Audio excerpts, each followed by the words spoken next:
So there's so much bullshit going on in this shithole country of ours. I can't even, it's hard for me to even cover all the insanity. So I just want to go through a few stories that I didn't have time to get to yesterday in no particular order. Let's start with the economy, shall we? How are things going? Here's the Wall Street Journal. Grocery prices keep rising. Frustrated consumers are trying to adopt record beef prices, and coffee that cost $1 more per pound since May have shoppers cutting back on some foods and stockpiling others. I seem to recall that the President of the United States, the man, the convicted felon, 34-time convicted felon, adjudicated sexual abuser, insurrectionist, just all around disgusting example of humanity, that the American people saw fit to re-elect.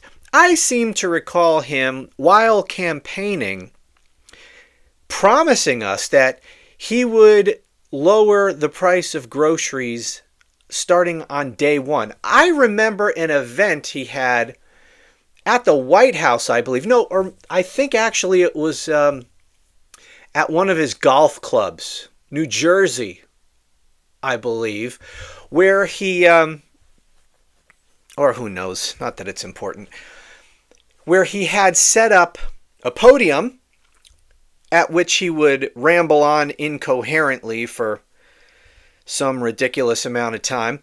And behind him were some tables with some common grocery items, cereal and coffee and whatever the hell else he had back there. And he was talking about the price of those things as if he had any idea. When was the last time do you think this guy set foot in a grocery store? Give me a freaking break. Anyway, do you recall that little campaign, that little scripted campaign event he had? What the hell do I have going on here on my neck? Something that's very itchy. Anyway, he made a big deal about the price of groceries, and of course it was all Joe Biden's fault because he's an idiot, and it would be so simple to bring the price of all those groceries down starting on day one. It's so easy. He will do it so easily. No one ever will ever have seen anything quite so easy before because he's so friggin' brilliant. But now we have grocery prices keep rising. So I wonder, what do all of those fools who voted for Donald Trump on economic issues and the price of groceries, which I believe, and we don't know for sure, I think the exit polls bear me out on this, but whatever, you can believe this or not. I personally believe that inflation was the biggest issue for voters who actually voted on issues. Now, I don't know how many people actually vote on issues anymore, but there are some, and it's, I don't think, an insignificant number, and the economy is always the most important issue. The American people give credit to the president if the economy is doing well, whether that president deserves the credit or not.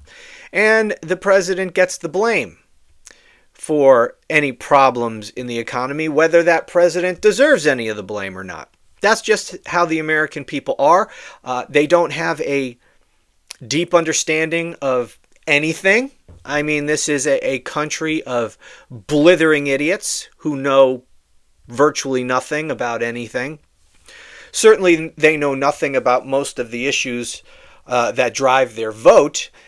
And the economy, which is an extraordinary complex thing, it's made up of the individual economic decisions made by hundreds of millions of people and corporations and governments, and it's not just in this country. We're affected by things that other countries do, and all this stuff. I mean, it's an incredibly complex system, but the American people don't understand the first thing about it, and they simply say, if I think things are going good, then I'm going to give credit to the president, and if things are bad, I'm going to blame him. And coming out of COVID, obviously there are a lot of problems. most of the economic indicators were all going in the right direction, although there still were obvious problems, the most obvious of which that affected people on a daily basis was inflation. Now, the inflation rate was coming down. Again, one of those indicators that was headed in the right direction. But prices weren't dropping. The rate of inflation was simply slowing, so prices were still high. And so they blamed the Biden-Harris administration. And they also, many of them, foolishly believed the bullshit that Donald Trump was great for the economy. Despite the fact that, if you are, first of all, obviously he inherited a good economy, which he promptly proceeded to destroy. And then his incompetent handling of COVID just blew up the whole thing. And we saw unemployment rates that were the highest since the Great Depression. But for some reason, a lot of these fools believed the lie that the economy had never been greater under Donald Trump. A lot of that has to do with the fact that our media is pathetic and doesn't actually educate the American people on issues, doesn't correct Donald Trump and Republicans when they lie profusely. And the American people were subject to a daily propaganda effort orchestrated by Trump's people and Fox News and all of right-wing media, where the American people were just inundated with lies and bullshit and propaganda about how good the economy was under Donald Trump and how bad it was. In fact, it's never been worse under Joe Biden. And what did the Biden administration do to counter all of that bullshit propaganda? Absolutely nothing. They did nothing. Their whole theory of his presidency was Donald Trump was so awful and things were so chaotic, we're just going to do a good job. We're going to focus on legislation, and the people will figure it out. We don't need to explain ourselves to the American people. No one's going to believe Donald Trump's lies anyway, so we're not going to respond to any of it. We're just going to keep our head down, and we're going to be professional adults, and we'll do a good job, and the American people are smart, and they'll figure it out. Any political strategy that is based on the idea that the American people are smart and will figure anything out on their own is a political strategy designed to fail. Because the American people are not smart and they will not figure anything out on their own. And if one side is constantly pushing bullshit propaganda, no matter how stupid and unbelievable it is, the American people will believe it, especially if there's no counter narrative being offered. And the propagandist's bullshit is just allowed to sit there unresponded to. So I hope the Democrats have learned their lesson. I don't see any evidence that they have. That it is foolish in the extreme to assume that the American people are stupid. The American people are blithering fucking idiots on balance. Obviously, there are smart Americans. But on balance, this is probably the stupidest group of people on the planet.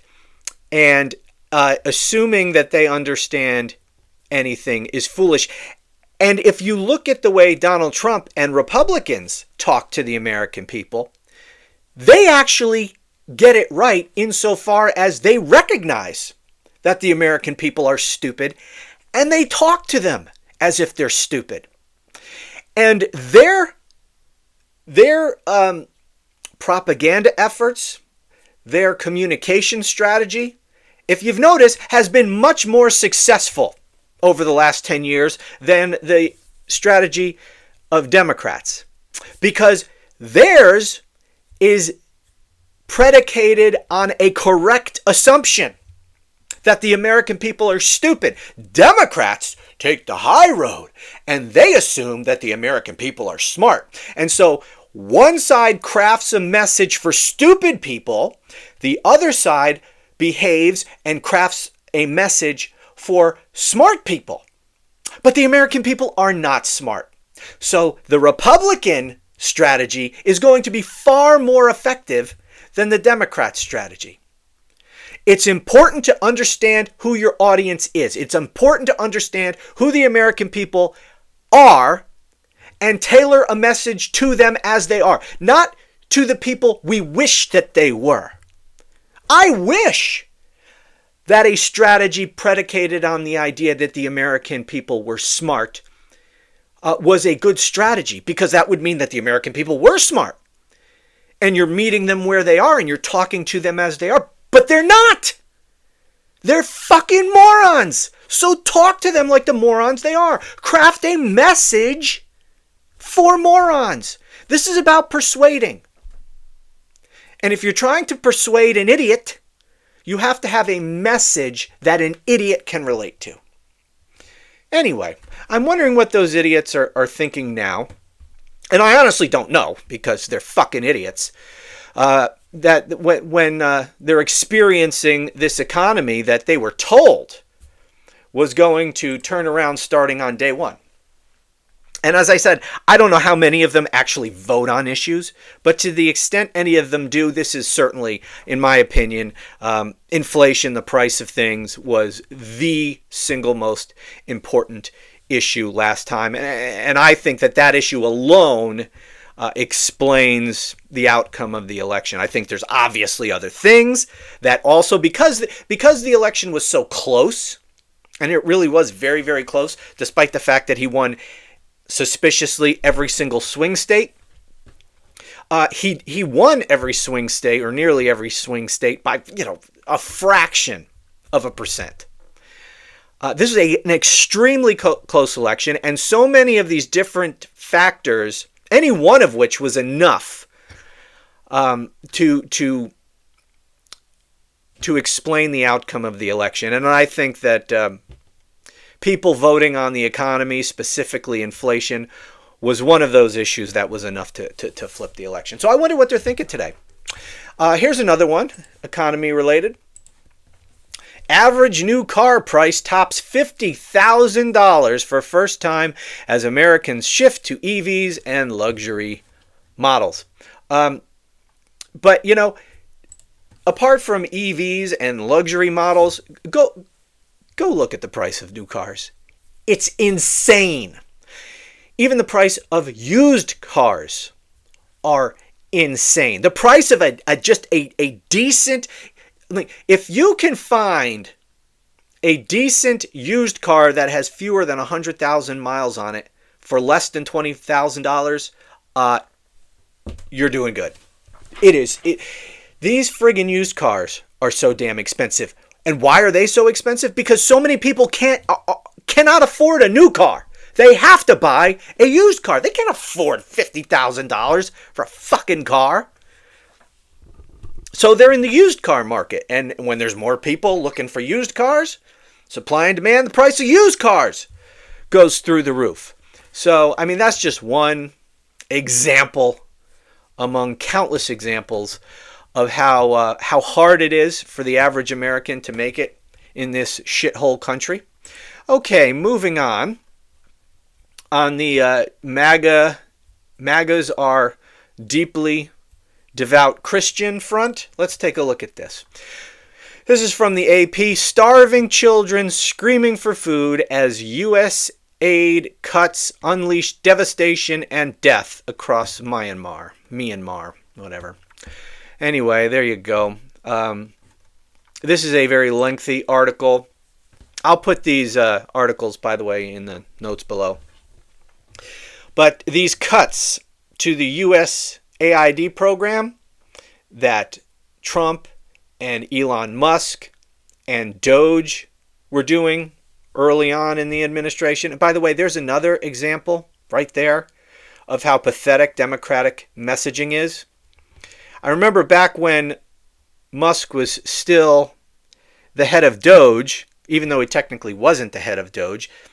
As you'll recall, there was actually a woman, she probably still is the head of Doge, I don't even remember her name, who officially was the head of Doge, and Elon Musk was not. And they did that so that when people would sue the government over these cuts and things. They would try to depose Elon Musk as part of these lawsuits, and Elon Musk would come in and say, "Hey, I'm not the head of Doge. This chick is." And technically she was. So we could never get Elon Musk even under oath in any of these lawsuits because he wasn't really the head of Doge, although he really was. But this is how Trump gets around so many of these things. He has people who are officially in these positions, but they really have no power. The people who are really running the show are his political hacks. Like Stephen Miller runs so much. Russ Vought runs so much. Right? A lot of these cabinet secretaries and other high officials, they're just taking orders from those people. So Doge was taking orders from Musk, even though Musk wasn't the head of Doge.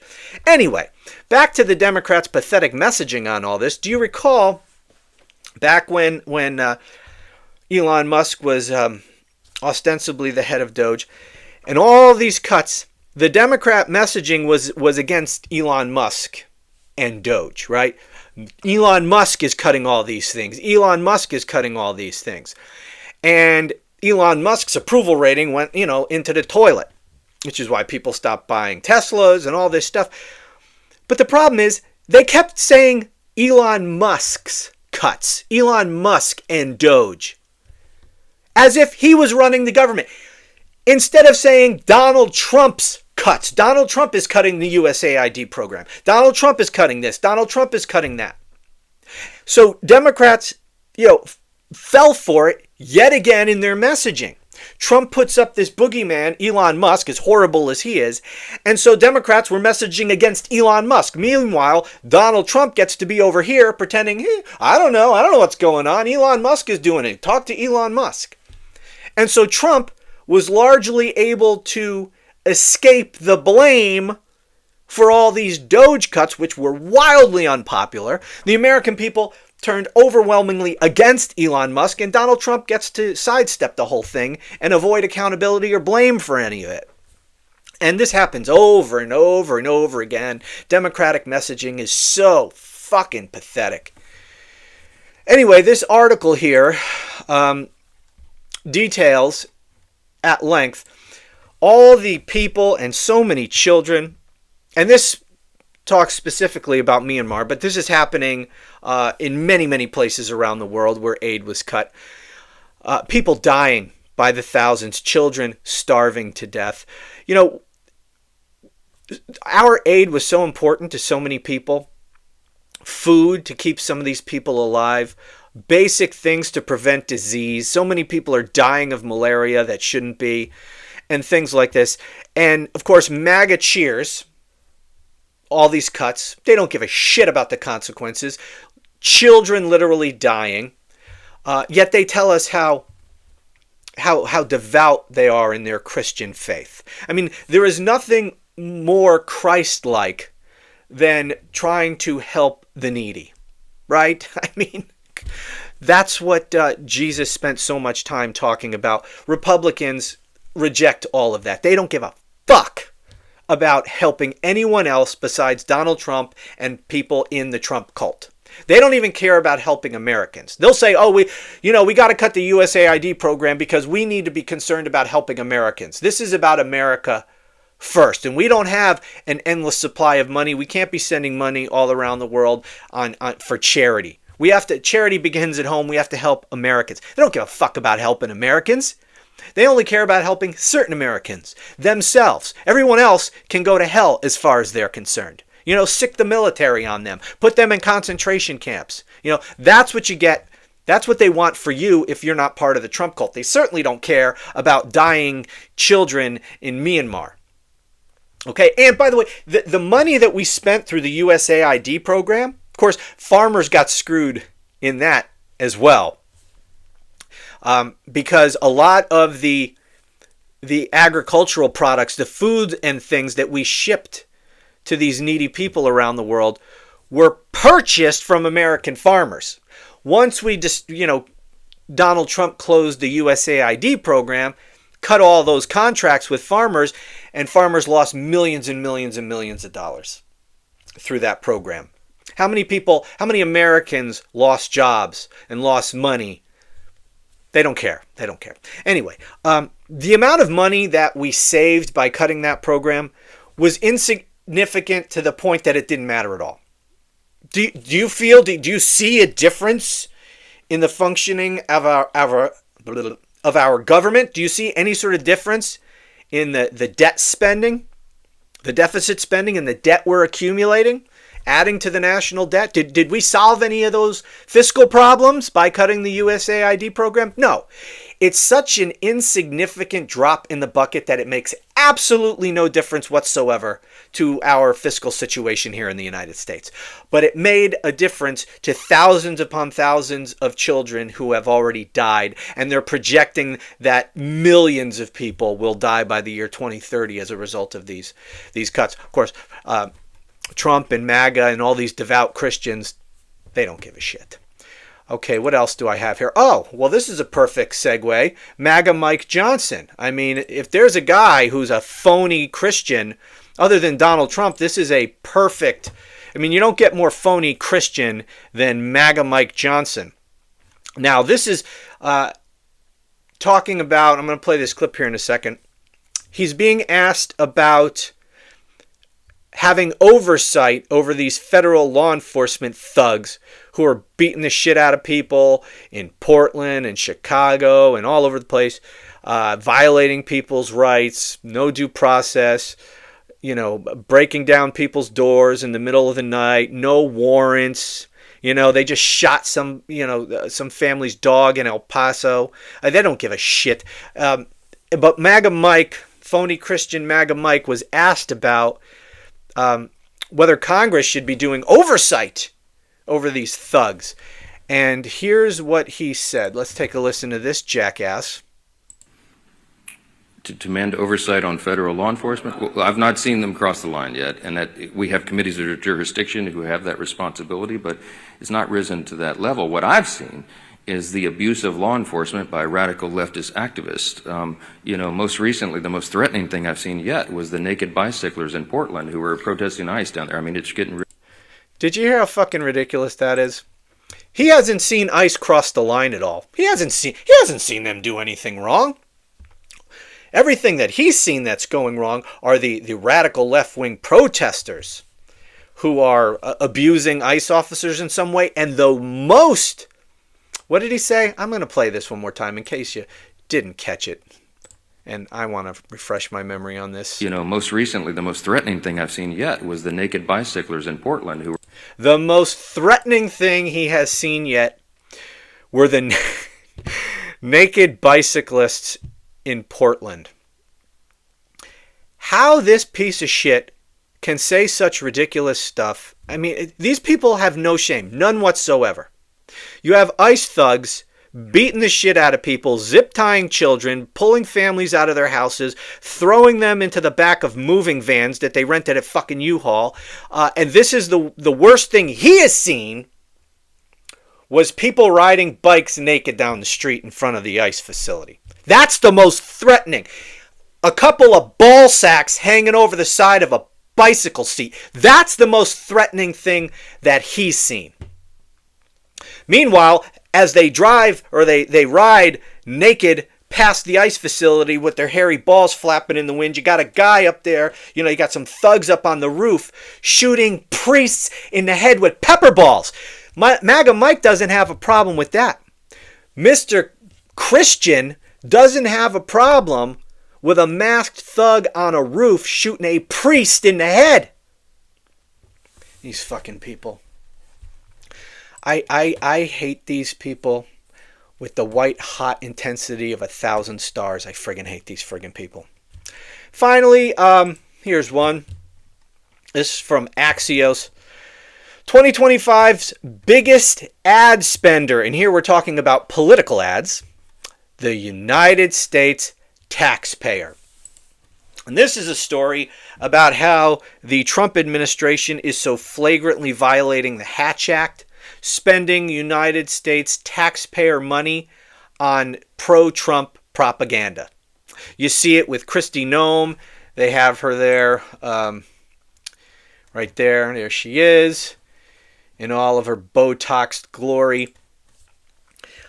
She's having all these videos produced. She's producing these pro-Trump propaganda videos, anti-democratic propaganda videos that she wants played in every airport across the country, where these videos are blaming Democrats for the shutdown. Luckily, many of these airports are refusing to play her little propaganda videos. But the millions upon millions of dollars of taxpayer money that the Trump regime has spent pushing pro-Trump, anti-Democratic Party propaganda, it's insane. It's flatly, as so much of what he does, flatly illegal. It's a clear violation of the Hatch Act. You're not allowed to do this. Of course, in the list of constitutional violations that this man commits on a nearly daily basis, violation of the Hatch Act aren't even anywhere close to the top 10 or 20 constitutional violations. And I don't expect Mr. Phony Christian MAGA Mike Johnson to do a damn thing about that. Anyway, that's it for now. There's just so friggin' much. As always, I appreciate you watching. I thank you for doing so. Please subscribe if you haven't done so already. Also, please subscribe to my other 2 YouTube channels, because there's so damn much I can't even put it all on one channel. The links for those YouTube channels are in the video description, so please check those out. And anyway, thanks again. Talk to you soon.